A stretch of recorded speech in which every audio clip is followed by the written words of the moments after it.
ry havana ny fahasoavan'ny tompontsika. Ny tenin'Andriamanitra izay akatsika ny hafatra amin'ity alahady voalohany amin'ity taona vaovao ity ry havana dia ny 𝗟𝗏𝗵𝗍 toko 10, ny andininy 12 ka hatramin'ny andininy 7. Inona moa aloha hevitra antsika amin'ity volana ity? Lehibe ny fiandrianan'Andriamanitra. Lehibe ny fiandrianan'Andriamanitra. Asehon'Andriamanitra zany fiandrianana zany.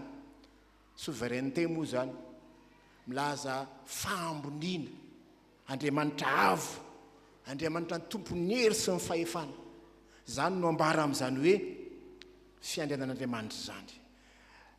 Boky miresaka ny lalàna ry havana amin'ny 𝗟𝗏𝗵𝗍. Rehefa avy navotan'Andriamanitra tany amin'ny Egypta, tany amin'ny tany nandevozana azy ny zanak'Israely, dia nomena azy ny lalàna mba harany izy, mba hanana ny fiadanana sy fahasambarana eo amin'ny fanompony an'ilay Andriamanitra zay namonjy azy. Hita taratra eto zany fa tena fitiavana no nanavotan'Andriamanitra ny zanak'Israely. Ary tamin'ny heriny sy ny fahefany no niakany ny Israely avy tany amin'ny fandevozana. Fitahiana lehibe no azon'izay tena tian'Andriamanitra eto ka maka toy ny didiny. Tsaroa fa efa navotana aloha ny Israely vao nomena azy ny lalàna. Tsy dia mahazatra antsika ry havana ny hoe manompo an'i Jehovah dia hita fitahiana. Fa eto dia manamarina zany ny �soratra masina fa ahita soa, ahita fiadanana ny olona zay tena manompo an'Andriamanitra marina. Ary ahita loza kosa zay mivadika aminy. Andriamanitra lehibe sy mahery ny Andriamanitrao ary. Andriamanitra lehibe sy mahery ny Andriamanitrao ka tandremo ny teniny. Zay ny fahamarinana voalohany ry havana hitantsika eto. Andriamanitra lehibe sy mahery ny Andriamanitrao. Tahaka nitondrany ny zanak'Israely avy any Egypta ry havana, no nitondrany ianao koa namakivaky ny taona iny ka mahatratra ity taona vaovao 2024 ity. Andriamanitra lehibe sy mahery ny Andriamanitrao. Tandremo ny didiny. Misy fepetra tapetraka amin'ny olona zay efa nafahany, zay efa notahiny. Dia voalazany hoe ny atahotra an'Andriamanitra andeha amin'ny lalany rehetra ho tisy hanompo azy. Ireo zany ny fanalahidin'ny fahombiazana, fanalahidin'ny fitahiana. Matahotra an'Andriamanitra mandeha amin'ny lalany ary ho tisy hanompo azy, zany hoe tena mitandrina ny teniny. Raha izany no tanterahantsika dia misy fitahiana zay atolotr'Andriamanitra ho antsika. Ankehitriny inona moa ny ilain'i Jehovah Andriamanitrao aminao afa-tsy ny atahotra ny Jehovah Andriamanitrao, ny andeha amin'ny lalany rehetra ho tisy hanompo azy amin'ny fonao rehetra sy ny fanahana rehetra, hitandrina ny didin'i Jehovah sy ny lalàny zay nodikana mba hita soa ianao, mba hita soa. Tandremo ny tenin'Andriamanitra raha tia hita soa ianao. Ao amin'ny toko 10 ry havana, oriana kely eo fotsiny, dia voalaza fa rehefa mitandrina ny tenin'Andriamanitra ny olona dia mahita fitahiana, arotsak'Andriamanitra amin'ny fotoana mozy izy ny ranon'orana amokatra ny tany, ananiry ahatra eny an-tsaha ho an'ny biby fiompy. Inana ny olona dia voky. Zany ny fitahian'Andriamanitra, zany ny sozy arotsak'Andriamanitra. Zany hoe tena fahitana soa dia hoe tena mijery ny fiainanao atripirina mihitsy io Andriamanitra io. Dia raha oabolatsika gasy dia ny hoe amboly ianao avokatra, iompy ianao avanina. Inana ny vokatra ny fisasarana? Zany ny soa zay men'Andriamanitra ny olona. Tandremo ny teniny, tandremo ny teniny. Maritry ny fanajaonan'Andriamanitra ray, ny fitandremanao ny teniny, maritry ny fankatoavanao ny Andriamanitra Tompon'ny hery sy ny fahefana, ny fankatoavanao ny teniny. Rehefa tsy mitandrina kosa sika tsy mahita fitahiana. Koa mampitandrina eto ny tenin'Andriamanitra, hoy ny Andinin-Tsoratra hoe hitandrina ny didin'i Jehovah, hitandrina ny didin'i Jehovah. mitandrema tandremo ankatoavy raha vakina amin'ny diketeny hafa dia zao mivolaza hoe andrandrain'ny tompo aminareo ny hitandremanareo ny didy amandalany tandremo ny didin'Andriamanitra ny didin'olombelona aza ankatoavitsika fambony lavitra no ny didin'olombelona ny didin'Andriamanitra hoy ny malakitoko voalohany 19 ary havana manao hoe raha ray aozy izy aizay ajako ary raha tompo aho aizay tahotra Andriamanitra raintsika tompony hery sy mifahefana izy mendrika ho ajainy sy miambonahatra ny teny hoe mitandrema eto ravana malala ny tandremanareo ny didiny ny teny hoe tandrema fandrao manadininy ny fanekeny tandremo didin'Andriamanitra dia tena zany ny foto-kevitry ny bokyn'ny Deutéronomie manontolo mitandrema tandremo zany hoe sady miaino no makatoa ny tenin'Andriamanitra satria olom-boa vonjy olona nafahana tao anatin'ny loza mazava tsara ny tenin'Andriamanitra etrandriavana malala raha tia hita soa ianao tandremo ny tenin'Andriamanitra fa ny Andriamanitra ao tompony hery sy mifahefana mendrika ajaina sy miambonahitra izy ankatoavy ny teniny ahita soa ianao dia samy mandiniteny tsika ravana malala amin'izao taona vaovao zao maninona aho mbola nitahin'Andriamanitra toy izao maninona aho mbola velonaina hatrapamonjeny dia tsotra ny valiny satria tian'Andriamanitra aho famondrampon'Andriamanitra ny fahasavan'Andriamanitra ilay Andriamanitra tompony hery sy mifahefana mbola nitantana tahaka ny tantanany zanak'Israely avy any Egipta ny mbola nitahiny aho maro nefa tao anatin'ny loza tao anatin'ny fahakifiana sy ny famoizam-po eny ny fiainantsika manontolo azy raha marary zany fiainana mety makivy mahaketraka fa teo ny famondrampon'Andriamanitra satria mbola lehibe ny fiandrianan'Andriamanitra mbola nitahiry anao teo ambanin'ny fahasoavana fantatrao tsara ny zava-misy ao anatin'ny firenenao anatin'ny fahantrana tsy fandriam-pahalemana amin'ny endriny maro samihafa fa mbola velona ianao tahin'Andriamanitra ankatoavy ny teniny tandremo ny tenin'Andriamanitra dia ahita soa ianao marina ny havana fa ny tena fivavahana marina hony tenin'Andriamanitra dia tsy filan-javatra hoe mivavaka ao mba hitady zavatra fa eto dia tena mbara mazava ny tenin'Andriamanitra fa manompo marin'Andriamanitra tandremo ny tenin'Andriamanitra dia ahita soa ianao tandremo ny tenin'Andriamanitra fanraitsika tompony hery sy mifahefana miazona antsika amin'ny fahasoavany hoy ny salamo 4:30 manao hoe izay mitady an'i Jehovah dia tsy oron-javatsoa akory mazava ny obolona toko 2:2 ny fitahian'i Jehovah no mampanankarena ary tsy azo ny fisasarana ampiny zany tompony hery sy mifahefana ny Andriamanitra ao tompony izao rehetra ny Andriamanitra ao afaka mamianao fitahiana afaka miaro anao fa ambony zany tandremo aloha ankatoava aloha ny tenin'Andriamanitra tsy misy fahatiantoka aravana malala tsy misy fahatiantoka honao na kely fa raha vety monjaza ny fankatoavanao sy ny fitiavanao an'Andriamanitra fa ny faharoa ry havana Andriamanitra be fiantra ny Andriamanitra ao Andriamanitra be fiantra ny Andriamanitra ao ka maiza mitia ny hafa maiza mitia ny hafa zay ny fahamarinana faharoa zay ambara eto maiza mitia ny hafa hoy ny 15:70 fa Jehovah Andriamanitrareo no Andriamanitra Avo Indrindra tompon'ny tompo Andriamanitra lehibe sy mahery sy matahotra zay tsy mizaha tavan'olona na mandray kolikoly mamendrary ny kambroty sy mitondra teny izy sady vahiny mame azy hanina sy fitafiana koa tiava vahiny fa efa mba vahiny tany Egipta ianareo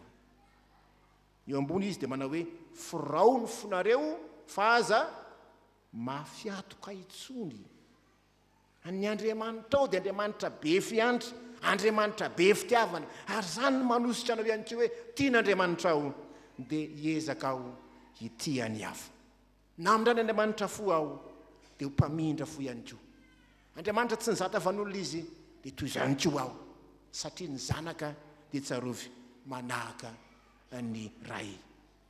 Meteza iovafo. Zany mahatonga ny hoe forao ny fonareo. Forao ny fonareo. Raha ny baiko izay menany Abrahama dia ny hoe ny zazalahy teraka avalona no atao inona? No forainy. Firy moa zany avalona zany? 7 andro.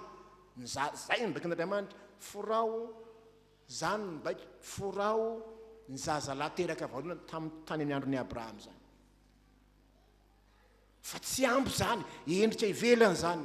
Fa ny bokin'ny Toriteny dia milaza hoe forao ny fonareo. Tsy endrika ivelany fa tondriareta amin'izany ny jiosy.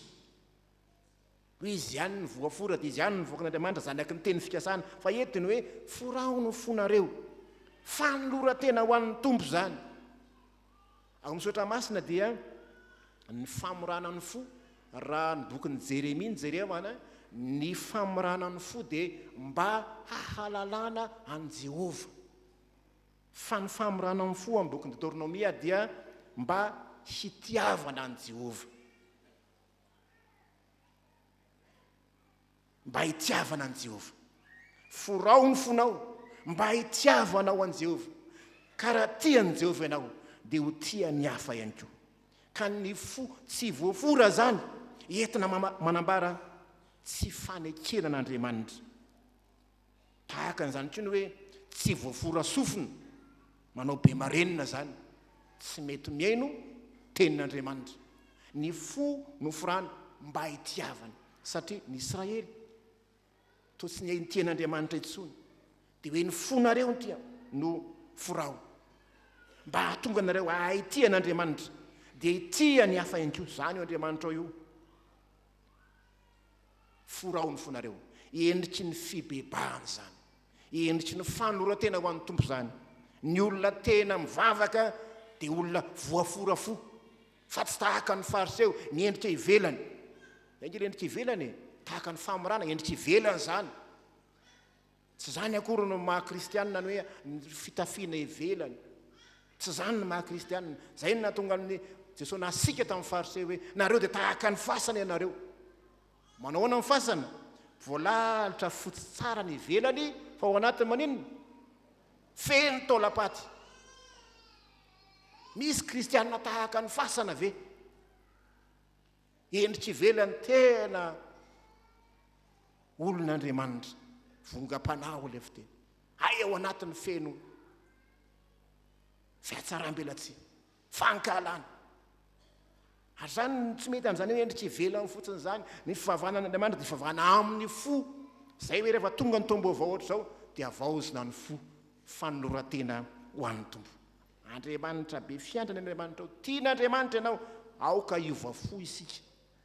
Dia ny fo zany raha ny marina, an'ny fo no anekena, ny fo no hitiavana. Dia mangataha amin'ny Jesosy tompo. Zay le hirantsika, hira fahafiry moa le hoe tompo vainy foko. Mba aninona? Mba ho mora anarina fa tsy be marenina, tsy laitra anarina, tsy laitra mibara amin'ny fananarana ho ny fiteny. Fa mangataha amin'ny tompo mba omeny tompo fo mora anarina ianao. Raha marina moa ny famorana ange dia ny olona manao azy tsisy mamora tena zany. Hoe dia mba ho forana dia zay manao ny tenako. Fa ny famorana Andriamanitra meteza hanahika an'Andriamanitra, meteza hitia an'Andriamanitra, tsy amin'ny endrika ivelany, fa raha miendrika ny ivelany no amonjena voavonjy daholo izay manao kanjo tsara sy kanjo fotsy rehetra, zay miteny tsara rehetra. Fa ny fo io fo io ry havana malala, tombo avao ny andro, avaozo ny fonao toeran'ny fanan'Andriamanitra. Fa ny olona tena voafora fo dia tena olona mahay mitihy. Mahay mitihy. Ny fiainana ry havana, fiainana ao amin'Andriamanitra dia fiainana fankatoavana. Fankatoavana ka mitarika anao ity ny hafa. Ny olona izay milaza va tian'Andriamanitra dia manam-pitiavana ny hafa koa izy. Zay mba tonga hoe tiavo ny vahiny. Fa ianareo koa nge mba inona ozy izy? Mba vahiny tany Egypta. Raha tsy Andriamanitra ny tantana anareo tany tsy tonga taty ianareo dia mba tiavo ny vahiny. tiaviny mila vonjy satria ianareo koa nge manindra vonjy dia manenina navotan'Andriamanitra.